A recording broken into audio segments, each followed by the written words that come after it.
Good morning students, कैसे हो आप लोग। तो बच्चों, आज की क्लास में मैं आपके सामने सरकारी बजट का एक चैप्टर लेकर आया हूँ जो कि एग्ज़ाम के पॉइंट ऑफ व्यू से बहुत ही ज़्यादा इम्पोर्टेंट है। सीबीएसई में इस चैप्टर में से बहुत कुछ पूछा जाता है, तो हम इस चैप्टर में से पूरा एक एक टॉपिक क्लियर करेंगे। तो आज की क्लास में मैं आपको कवर कराऊँगा सरकारी बजट की अवधारणा, सरकारी बजट के उद्देश्य, बजट की संरचना एवं इसके घटक, बजट प्राप्तियां और बजट व्यय, असरकारी घाटा और संतुलित तथा असंतुलित बजट। ठीक है, तो मेरी वीडियो को अगर जो मेरे चैनल पे नए आए हैं तो मेरे चैनल को सब्सक्राइब जरूर कर लेना, लाइक करना, शेयर करना और वीडियो को लास्ट तक जरूर देखना। तो चलो बच्चों, वीडियो को स्टार्ट करते हैं। पहली चीज़ मैं आपको बता दूं, सरकारी बजट की अवधारणा। सरकारी बजट क्या है? ठीक है, भारत में जैसा कि आप सभी को पता है कि 1 फरवरी एक जाना माना वेल नोन दिन है जब वित्त मंत्री सरकार का वार्षिक बजट संसद में अनुमोदन के लिए प्रस्तुत करता है, बजट प्रकट करता है। इस बीते हुए आगामी वर्ष फाइनेंशियल परफॉर्मेंस, तो बीते वर्ष में सरकार का वित्तीय निष्पादन कैसा रहा है, और दूसरा आगामी वर्ष के लिए सरकार की क्या नीतियाँ होती हैं तथा क्या कार्यक्रम होते हैं, उसके क्या फंक्शंस होते हैं, क्या पॉलिसीज़ बनाती है, तो वो आगामी वर्ष का इसमें विवरण किया जाता है।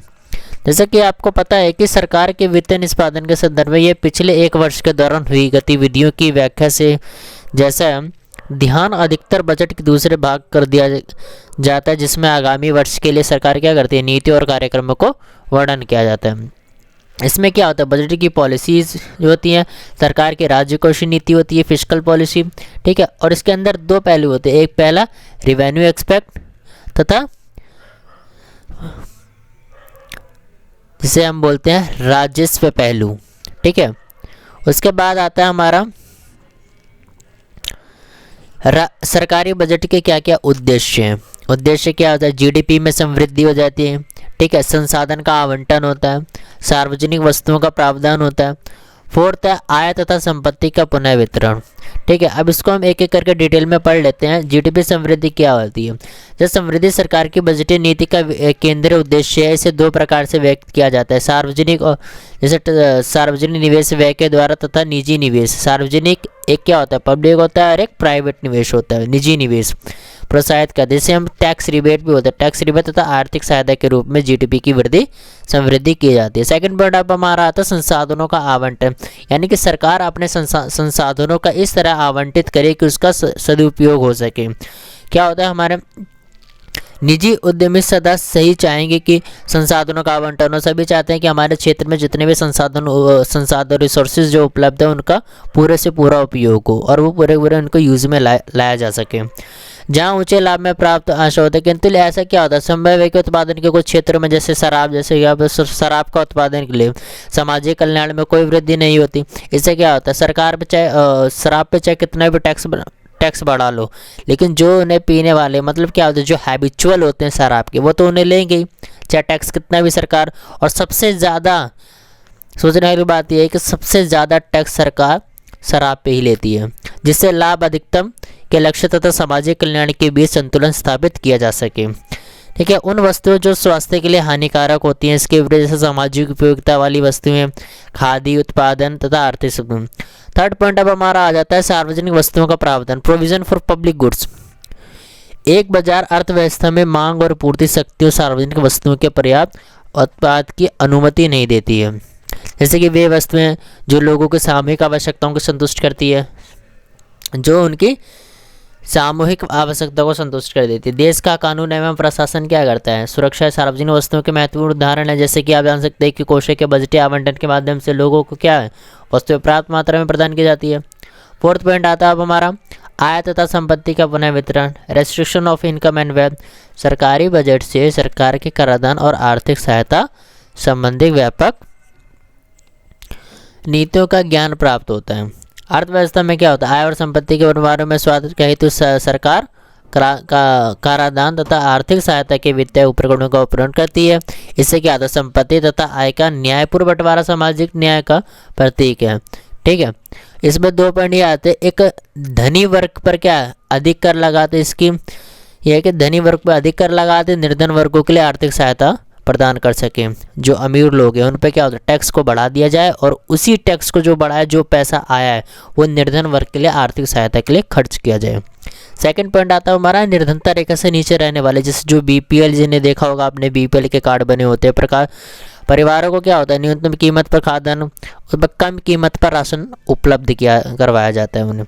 उदाहरण जैसे निर्धन लोगों के लिए एलपीजी गैस का भी कनेक्शन मुफ्त होता है, उनके लिए बीपीएल कार्ड होता है, राशन क्या होता है, कम कीमत में उन्हें राशन मिल सके।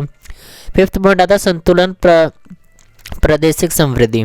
इसमें क्या होता है कि बजटीय नीति देश के पिछड़े क्षेत्रों के विकास को प्राथमिकता देती है। जो लोग पिछड़े हैं, जो अदर बैकवर्ड क्लासेस के जो होते हैं, उनको क्या होती है, उनको प्राथमिकता देती है। यह पिछले क्षेत्र में उदार कर कानून को लाइब्रेरी टैक्स लॉज द्वारा प्राप्त किया जाता है, एक लॉ है उसके द्वारा प्राप्त किया जाता है। छठा पॉइंट रोजगार के अवसर, एम्प्लॉयमेंट अपॉर्चुनिटी दे। जब बजटीय नीति सरकारी उद्यमों के निवेश के माध्यम से रोजगार के अवसरों को सृजन एवं केंद्रीय समाज के निर्धन लोगों के लिए क्या करती है, रोजगार उपलब्ध कराए ताकि उन्हें काम मिल सके, अपनी रोजी रोटी कमा सके।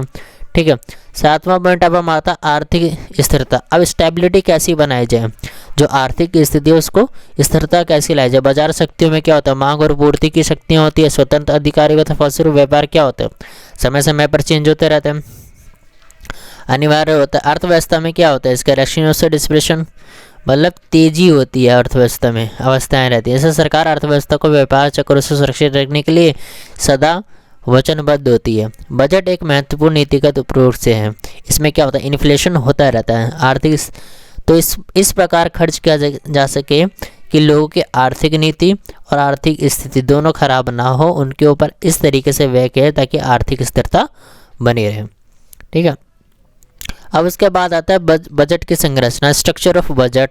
ठीक है, जिसे हम कह सकते हैं बजट के घटक कंपोनेंट्स पे। तो बजट की संरचना से अभिप्राय क्या है कि बजट के घटकों से सरकारी बजट के दो विस्तृत घटक, पहला बजट प्राप्तियां होती है और बजट व्यय होते हैं, जिसमें राजस्व प्राप्तियां, इनमें पूंजीगत प्राप्तियों को सम्मिलित किया जाता है, और बजट व्यय में किसको सम्मिलित किया जाता है, जिसमें राजस्व व्यय और पूंजीगत व्यय, उसमें प्राप्तियों को देखा जाता है और उसमें व्यय को देखा जाता है। इन दोनों घटकों का विस्तृत मैं आपको बता देता हूँ।